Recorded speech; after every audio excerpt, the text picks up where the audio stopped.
Welcome friends. Siragadikka ஆசை இன்னைக்கு எபிசோடில் மீனா அண்ணாமலைட்ட சொல்லிட்டு இருக்கிறாங்க. ரவி செஞ்சது தப்பு தான் மாமா, அதுக்காக அவரை நீங்கள் தண்டிக்கணும் அப்படின்லாம் அவசியம் இல்லை மாமா அப்படின்னு சொல்கிறாங்க.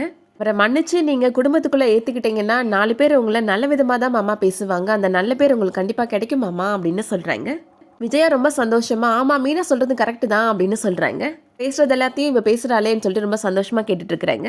மீனாவுமே எவ்வளவோ கன்வின்ஸ் பண்ணுறதுக்கு ட்ரை பண்ணிட்டு இருக்கிறாங்க. ஆனால் அண்ணாமலை சொல்கிறாரு, நீ சொல்கிறதெல்லாம் கரெக்டு தான் மீனா, இருந்தாலும் அந்த ரவினால் நான் பட்ட அவமானத்தை என்னால் மறக்க முடியலம்மா அப்படின்னு சொல்கிறாரு.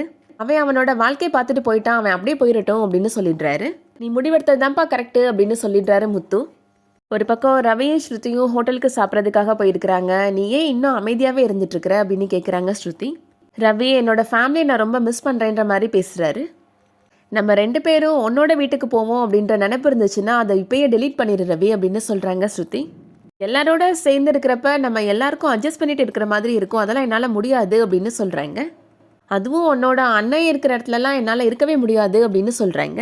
என் அண்ணன் குடிப்பான் தான், ஆனால் அவன் ரொம்ப நல்லவன் அப்படின்னு சொல்லிட்டு இருக்கிறாரு ரவி. கொஞ்ச நாள் நீ உன்னோட அம்மா அப்பாவோட சேர்ந்து வாழ்ந்த அந்த சாப்டர் க்ளோஸ் ஆகிடுச்சு, இனிமேல் நம்ம 2 பேரும் தான் சேர்ந்து வாழணும் அப்படின்னு சொல்கிறாங்க ஸ்ருதி. அந்த மாதிரிலாம் என்னால் யாரும் வேணாலும் இருக்க முடியாது அப்படின்னு சொல்லிட்டு இருக்கிறாரு ரவி. உனக்கு உங்கள் அம்மா அப்பாவை போய் பார்க்கணும், அவங்க கூட இருக்கணும்னு ஆசையாக இருந்துச்சுன்னா நீ தனியாக தான் போக வேண்டியது இருக்கும், யோசிச்சுக்கோ அப்படின்னு சொல்லிடுறாங்க ஸ்ருதி. ஸ்ருதி பேசுகிறத நினச்சி ரவியுமே ரொம்ப ஃபீல் பண்ணிட்டு இருக்கிறாரு. ஒரு பக்கம் மனோஜ் அவரோட ஃப்ரெண்டோட உட்காந்து சாப்பிட்டுட்டு இருக்கிறாரு. அதே பார்க்குக்கு இப்போது ரோகிணியோட ஃப்ரெண்டுமே வராங்க. பிஏவை பார்த்து பணம் கொடுக்கறதுக்காக பார்க்குள்ளே போகிறாங்க. மாதிரிலாம் ஒவ்வொரு தடவையும் நீ என்கிட்ட பணம் கேட்டால் என்னால் கொடுக்க முடியாது அப்படின்னு சொல்லிட்டு இருக்கிறாங்க ரோகிணி. ஆனால் பணத்துக்கு ரொம்ப கஷ்டப்பட்டுட்டு தான் இருக்கிறேன் அப்படின்னு சொல்கிறாங்க. அந்த பிஏவும் வழக்கம் போல் மிரட்டுறாரு ரோகிணியை. நான் கேட்கும் போதெல்லாம் நீ பணம் கொடுக்கல அப்படின்னா கண்டிப்பாக நான் உன் வீட்டுக்கு வந்துடுவேன் அப்படின்னு சொல்கிறாரு. அன்னைக்கு கொரியர் பாய் மாதிரி வந்தேன், அப்புறம் நான் வேறு கெட்டப்லேயே வந்துடுவேன் அப்படின்னு சொல்கிறாரு. உன்னால தானே எனக்கு வேலை போச்சு, அப்போ நீ எனக்கு பணம் கொடுக்க தானே செய்யணும் அப்படின்னு கேட்குறாரு. ரோகிணியோட ஃப்ரெண்ட் இப்போ அந்த பிஏவை திட்டுறாங்க, உன் கை கால் நல்லா தானே இருக்குது அப்படின்னு சொல்கிறாங்க. நெக்ஸ்ட் டைம் பணம் கொடுக்க வரும்போது இந்த மாதிரி டிஸ்டர்பன்ஸ் எல்லாம் கூட்டிகிட்டு வராது ரோகிணி அப்படின்னு சொல்கிறாரு பிஏ. அந்த பிஏ இப்போது பணத்தை வாங்கிட்டு கிளம்பிடுறாரு. ரோகிணியோட ஃப்ரெண்ட் இப்போது மனோஜ் அந்த பெஞ்சில் உட்காந்து சாப்பிட்டுட்டு இருக்கிறத பார்க்குறாங்க. ரோகிணி அங்கே உட்காந்துட்டு இருக்கிறது மனோஜ் மாதிரி தெரியுது அப்படின்னு சொல்கிறாங்க. ஆமாம், அவன் நேரம் ஷோரூம்ல இருக்கணும், அவன் எதுக்கு இங்கே இருக்கிறான் அப்படின்னு சொல்லி யோசிச்சுட்டே ரோகிணி மனோஜ் பக்கத்தில் போகிறாங்க.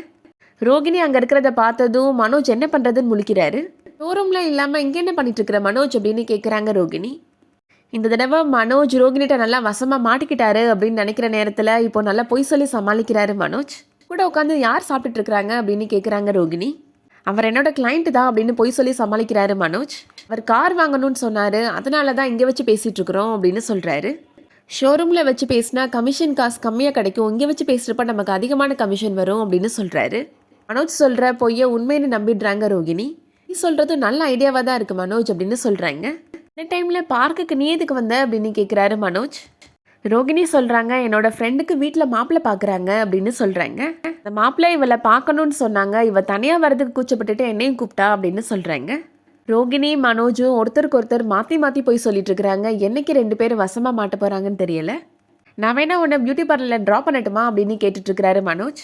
இல்லை மனோஜ், நீங்கள் வேலையை பாருங்க அப்படின்னு சொல்லிட்டு வேகமாக அங்கேருந்து கிளம்பிடுறாங்க ரோகிணி. அடுத்ததான் மீனா அண்ணாமலைட்ட சாப்பாடு எடுத்து வச்சுட்டே மாமா சாப்பிட வாங்க அப்படின்னு கூப்பிடுறாங்க. உன் அத்தை இன்னும் வரலையா அப்படின்னு கேட்டுட்ருக்கிறாரு அண்ணாமலை. நான் போய் அத்தையை கூப்பிட்டு வந்துடுறேன் மாமா அப்படின்னு சொல்லிட்டு போகிறாங்க மீனா. சாப்பிட வாங்கத்த அப்படின்னு கூப்பிடுறாங்க. நான் சொல்கிற பேச்சை தான் யாரும் மதிக்க மாட்டேன்றாங்களே, எனக்கு சாப்பாடு எதுவும் வேணாம் அப்படின்னு சொல்லிட்டு இருக்கிறாங்க விஜயா. கோபத்தை சாப்பாடு மேலே காமிக்காதீங்கத்த அப்படின்னு சொல்கிறாங்க மீனா. அண்ணாமலைகிட்ட வந்து அத்தையை நீங்கள் சாப்பிட கூப்பிடுங்க மாமா, நான் கூப்பிட்டா வரமாட்டேங்கிறாங்க அப்படின்னு சொல்கிறாங்க. விஜயா சாப்பிடவா அப்படின்னு கூப்பிடுறாரு அண்ணாமலை. விஜயா, எனக்கு சாப்பாடுலாம் எதுவும் வேணாம், என்னோட பையன் ரவியும் மருமகளும் இங்கே வர வரைக்கும் நான் பச்சை தண்ணி கூட குடிக்க மாட்டேன் அப்படின்னு சொல்லிடுறாங்க. அண்ணாமலையை கன்வின்ஸ் பண்ணி ரவியை வீட்டுக்கு விஜயா கூப்பிட்டு வருவாங்களா, வெயிட் பண்ணி பார்க்கலாம். இந்த வீடியோ பிடிச்சிருந்துச்சுன்னா லைக் பண்ணிக்கோங்க. சீரியல் அப்டேட்ஸ்க்கு நம்ம சேனலை சப்ஸ்கிரைப் பண்ணிக்கோங்க. தேங்க்ஸ் ஃபார் வாட்சிங்.